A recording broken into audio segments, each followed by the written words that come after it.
We were going to get right to our first guest, and her name is Dr. Xenia Barnes, and she has a book as well as an event, and also she talks about triumphing. Triumphing seems to be a word that she utilizes to talk about the things that she works on, and it's good to triumph.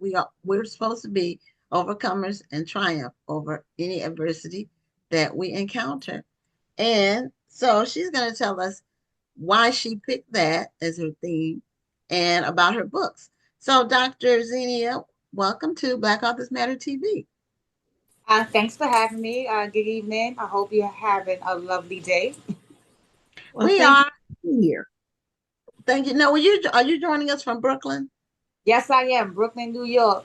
Okay. All right. I Well, heard it and I heard it. me too. Me too. When she said New York, that was you can hear that the accent, and even people who have been gone for a long time, you can still hear it. Like they Yes. transplanted somewhere else, you can still hear that New York accent.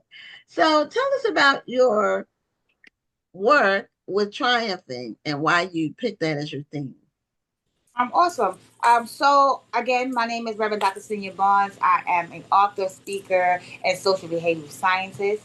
And so a lot of the work that I do is rooted in studying human behavior as well as supporting survivors. So whether that is survivors of violence, survivors of terminal illness, survivors of visible and invisible disabilities.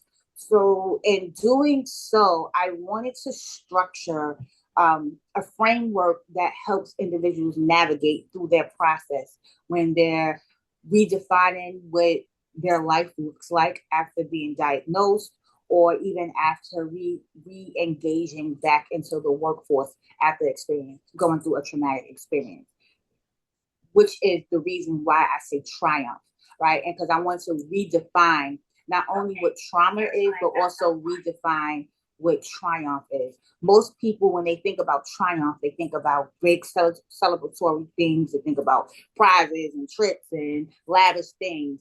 But what does that look like for someone who's been through something traumatic?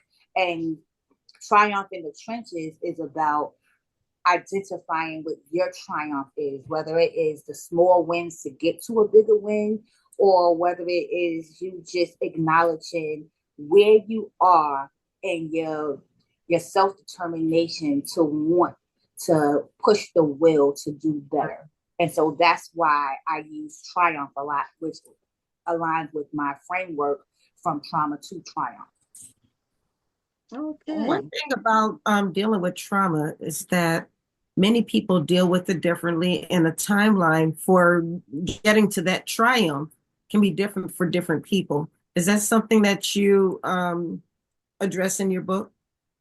Absolutely. So the book itself, this volume, Triumph in the Trenches, which is called, we consider it the Green Book for Black Professionals.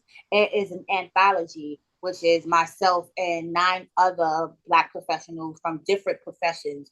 And what we noticed as a collective that although our backgrounds were different and the fields that we worked in were different, we all were experiencing different forms of trauma within the workplace, and we all handle it with different frameworks. And so that's why this book is so important because it speaks to just that. Everyone's timeline is different.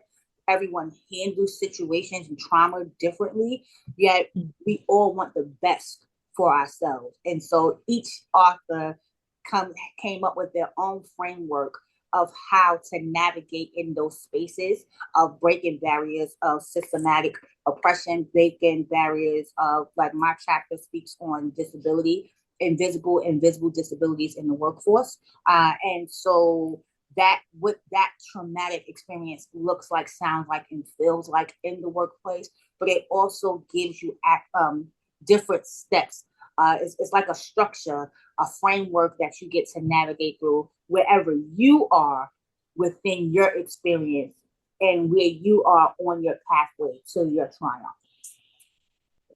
I'm very glad that you mentioned invisible, Mm-hmm. because I think sometimes when we think of somebody who's going through trauma, that they're supposed to look like what they're going through. Mm-hmm. And sometimes you can present um, to the world as if everything is okay, and you could be falling apart on the inside. Or you could have certain disabilities, like, for instance, my sister has MS. There are days where I would forget that she has MS. And then there are other days where we're walking together and she has to slow down a little bit because, her foot starts to drag a little bit. Or when we go to an amusement park, like we went to Disney World, she had to get in the scooter because she couldn't do that much walking. Or she gets hot faster than other people. Or she gets tired faster than other people. So sometimes people can present very normal. And I use quote marks because normal can be different things for different people. But we don't always see it. And so we think that the person is okay, or we think that they have an attitude when they may just be dealing with something that they don't want to talk about. And I'm so glad you mentioned that because it's almost like you had a snapshot into my life. So for myself, if I don't have my oxygen on, you cannot tell that I'm disabled. I suffer from pulmonary fibrosis, which means my lungs are hardening, and it's irreversible. So it's a terminal illness, and I only have 34% functionality between both of my lungs. So I did the double lung transplant, and there are days where I'm like, right now, like I'm smiling and I'm able to talk and engage and move around. But there are days where I can barely lift my head. There are days where I can barely get up off the couch and I need a lot of assistance. And so those days are the days that most people don't get to see because I'm in the house. Like only my personal, my circle, my tribe gets to see that. But on the outside, if you see me on the outside, you'll just think like, hey, you're doing great. I heard you were sick, but I'm happy that you're doing much better. And so that's why I consider that an invisible disability. Because like I said, if I don't have my oxygen on, you can't tell that something's wrong with me. And I say that to say how challenging that can be, but also how triggering it is for someone who is battling a terminal illness that is available to others, because you don't see the bruises on my body of all the hurt and the pain and the things that I suffer with on the inside. So you think that I'm okay because I present that. I wear the mask of I'm okay so that I don't have to continuously have to explain to others on with me. And so that's part of what my chapter is about. My chapter is about not having to continuously make other people feel comfortable about your disability.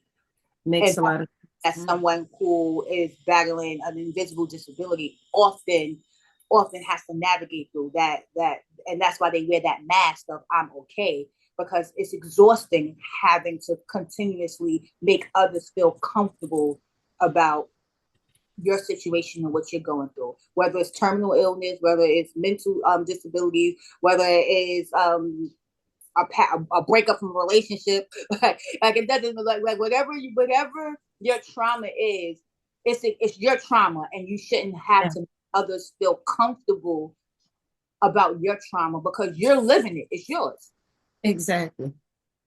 Now, did you say that you needed a double lung transplant or you already got a double lung transplant? No, I need one. So I am currently in the transplant program, and what we're doing now is we're maximizing the time that I have with my lungs, because it's such a strenuous operation, and it's going to be so much on my body. They want to maximize the amount of time that I have with the capacity that I have with my lungs before they put my body through the actual transplant, because it's a 2-year recovery, a minimum of 2. Wow, a 2-year recovery. Is that long in recovery terms? Is that Well, standard or? everybody's recovery is different, but because I need 2 lungs, not just one, the recovery time is a little longer. I know, like, I'm in a community of people who went through the process of having a transplant, and I know someone who just had one lung. She had a transplant for one lung, and she's already halfway through her recovery. And it's been about what 6 to 8 months, and she's already off the oxygen. She's moving around, but again, she only needed one lung, so it's different for each person. But they give you a benchmark, and the benchmark, what they're saying, because I need two lungs, it'll be a baseline of 2 years. Okay. Okay. And did they do both lungs at the same time for the transplant, or did they do one lung and then see how you adjust to that and then do the other one? So I haven't had my transplant yet. I still need the transplant. No, I'm I know, but I'm So saying when you when get it. they going to when they get ready when they going to do it because of my illness, they have to do both lungs at the same time because both of my lungs are hardened, and if Okay. they only do one, then it's gonna put so much strain on the On the one new one that it could actually deteriorate it. So they're gonna do both lungs at the same at the time. same time. Okay. Do you have a copy of your book handy that you can show Absolutely. us so we can see we haven't done Yes, that yet? And Trying from the Trenches. And you say it's an anthology. yes, it's an anthology. Like I said, there are so that it could the book consists of 10 different authors. And this book, let me tell you, this book is so important. The reason why it's so important because whether you are in a C-suite, on a corporate setting, or if you in the church house pews, this book is for you. It is so many different stories of individuals who have walked their walk, who have experienced different levels of trauma, different levels of workplace psychological safety, whether it is mobbing, whether it is gaslighting, whether it is just not the thought of forcing you to do things out of your comfort zone. Let's say, like in my chapter, I speak about people who are neurodivergent and being forced to be in spaces where it's like constant happy Right. hour, constant what's that sunshine committee activities, and for some neurodivergent that doesn't work well for them, and it's just like that forcefulness of this is what workplace culture is supposed to look like versus leading from a space of meeting all your employees where they are and creating this safe space where people are able to come to work, be themselves, be their professional self. I don't want to just say be their other self, but be their professional self, so that they can show up being the best version of themselves, rather than being forced to do things um, based on someone. I'm the word I'm searching for. Based on someone's perception of what they believe they should look like or what they believe they should do. Well, I'll tell you, I'm not even neurodivergent, and I don't want to be around a whole bunch of people either. Sometimes I just need to be in my little corner. And that doesn't mean you're incompetent. That doesn't mean that you don't know the job. That doesn't mean that you won't engage in different activities here and there. It just means that this is not something I want to do all the time. And Right, right. showing up to work does not, like, that doesn't give you the right to dictate that I have to be at every function that the job has that's outside of my role.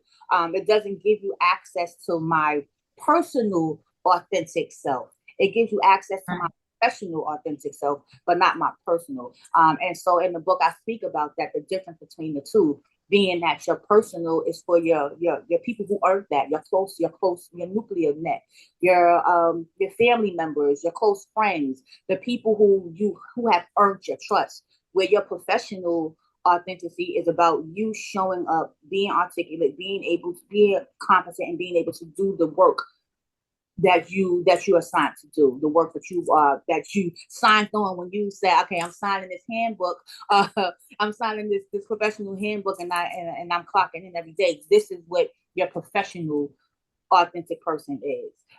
That doesn't give everybody the right to your personal. Okay. So it looks like you're alluding to what my daughter calls what the work and what I hear about a lot is work-life balance, which is a fairly new term because that wasn't a term that was used when I entered the workplace. Of course, I've been the employer for decades, not I haven't been an employee in many years. And so the perspectives have changed over time with what employees expect to have um, not be overloaded with work. It depends on the job though, because some jobs are still demanding in terms of like if you go into some professions, they expect you to work 80 hours a week if you're on the salary. I know my daughter was at the big one of the big four accounting firms, and they just when it was busy season, it was on. So I mean, you had to. They didn't want to hear about any work life balance. They just had to serve their clients. So there is a balance between the business being successful and keeping clients and the workers not feeling like they're overloaded with work to where they don't have a personal life or they're so exhausted that they can't have a personal life. Right. So, yeah. But that's the key. It's not about the personal life per se, but it's about you can get more out of me if I'm not worn out. Correct. I Yeah. can, and you can also get more out of me if I feel valued. So, we're at a time now, and this I wouldn't say this is fair new. I'd say over the last 20, may almost 30 years. I remember even when I was still in the army, our boss, our commander would say, if you need to take leave, take leave. I know this is a busy time, but it's never going to be unbusy. Mm-hmm. So if you need to take time off, don't feel bad about putting in your leave. Just communicate. And even now, we say the same thing. I say it to my employees all the time.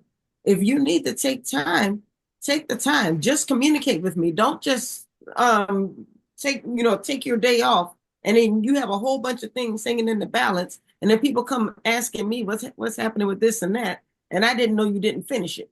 So so that's part of where the balance comes in too. You have to be able to decompress. You have to be able to spend time with your family. You have to be able to, if you just want to sit down and do nothing but watch Beyond the Gates all day, you should be able to do that.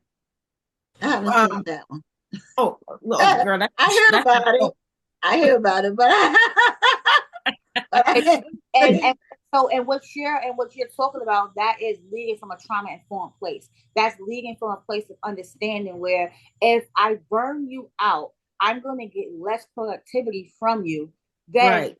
I create a space where you know that it's okay for you to use your days that you have, right? Because you already have days, so use your days and use your days wisely. I'm not saying that you're gonna take all your days at one time, and if that's what you have to do, that's what you have to do. Whether it Yeah, is just don't come to me later on in the year right, talking about you need some it's like time off. understanding. It's this understanding that your days are your days. Just use them wisely, because if Right. you know what, I want to go have me a hot girl summer, and I'm going to use all my time the first week of June, and then here comes December, and I'm like, I got this cough.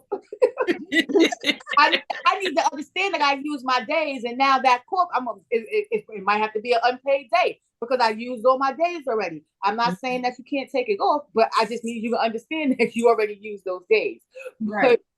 you want to also make sure that you, as an individual, if all you're doing is working and you're not making time for that self-care, that mental wellness, going to those doctor appointments and checking up on your health, the moment you do get sick and something comes up, and in my case, I can even speak from experience, giving all myself to the job, and then when I was diagnosed with my illness, the job was already replacing me before I can even put in a full plan of how Mhm. I could do my work remotely.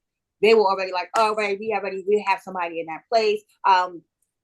We need you in the building, and since you can't be in the building, we're gonna have to hire someone else for your position. And so they were already forcing me, they were already ready to force me out, in which they actually end up doing, forcing me out, instead Mm, of being able to come to the table and work with me and say, okay, well, this is happening during COVID. We're just coming off of COVID. For 2 years, we were working remotely. So, and you have a team of people under you, there's a way that you can still work remotely and manage the team that's in the building. And so I share that to say how important it is for you to make sure that you're checking up on yourself, make sure that you're not burning yourself out. Because right. if you burn yourself out, no one is going to give you what you need, at least from the work profession, because they're still worrying about their bottom line. So it's Right. like, if you're burnt out or not, that bottom line is the most important to them. So you have to be the most important to you. And when you think about work-life balance, that's what you need to be thinking about. You need to be thinking about, how do I carve in time for myself and my loved one and not put them to the back burner, because that is who I'm going to have to lean on when things get rough for me. And Right. anybody, schedule it. If you even feel like you need to schedule in your self care day, and when I say self care, I don't mean going to get your nails done or going to get your hair done. I mean actual self care, and what that looks like for you. If it is a day of just laying in the bed, if it is a day where you decide that you're going to watch TV, then write a book, you're going to go walk on the beach, whatever it is that's going to allow you to process your Yep. thoughts, feelings, and your emotions, so that you are showing up with a clear, level head, and in a space where you feel good about who you are and the decisions that you are able to make, and you don't have to continuously wear a mask. That's what your self-care is. Your self-care is making sure that self, home, all of home, mentally, spiritually, physically, emotionally, is taken care of. Yeah. If you're exhausted, your creativity and productivity and all of that is hampered. It's hard to be creative and productive when you're exhausted. So, um, the burnout is real, and people need time off. For even entrepreneurs need time off. So, um, and Especially yeah, entrepreneurs who need especially time off. When you because work for we had to. somebody, you work in 8 hours. But when you Right, when you're an entrepreneur, right. you You might be work working all at the 8 hours time. plus another 8 or 10 after that. Yeah, and all of the Oh, because you future know of what? your Because you business are is the on bottom you. So, line. You're the brand. You're the bottom Yeah. line. Marketer. You the yeah. PR. You the boss. You the staff. You everything. When Yeah. you are entrepreneur. But even so, you still have to. And like for myself, scheduling time. There's a timer set on my phone where it's scheduling. Where it's like, this is your downtime. This is the time where you like just do nothing. This is the time where you have to focus on doing something that brings you joy. So I schedule different things in those timers, so it allows me to remind myself to pause, to breathe, and so that I'm not burnt out. Because entrepreneurs, we can burn ourselves out too. Oh, you Yep. can. You can. And I tell people, I, I can't remember. I mean, like on the wood, but the last time I was actually sick for any length of time, because I don't get sick leave. I don't get sick days, so I can't. But fortunately, I've been healthy. I think I've been like, if I get sick, it's for like a day, and then because I take my supplements, and I pay attention to what I put in my body in terms of processed food, not eating processed foods, and all those kinds of things, and staying active and getting exercise. I don't work out, but I do make sure that I'm exercising, and all those things are important. And what I found for me, I split my day up, and so I'm not like working 8 continuous hours generally, or 10, whatever the neurologist said is not 8 anyway, but I break my day up. And I can work if I need to do some stuff at night. I'm actually a night person. So my brain generally has to warm up, and then as the day goes on, it gets hotter and hotter. At night is when I do my writing and my creative stuff. I send a lot of emails at night, but I time them so people get them in the morning because it's quiet. And so I'm able to break my day up. But um tell us about because we only have a couple minutes left. You have triumphs on the rooftop, Yes. and there's an event you're having. So I want you to get something in about that before you leave. Thank you very much. So yes, on June 28th, it's in Brooklyn, New York, on the rooftop. We will be triumphing on the rooftop. It is an opportunity for storytelling. It's an opportunity to meet myself in person as well as some of my co-authors.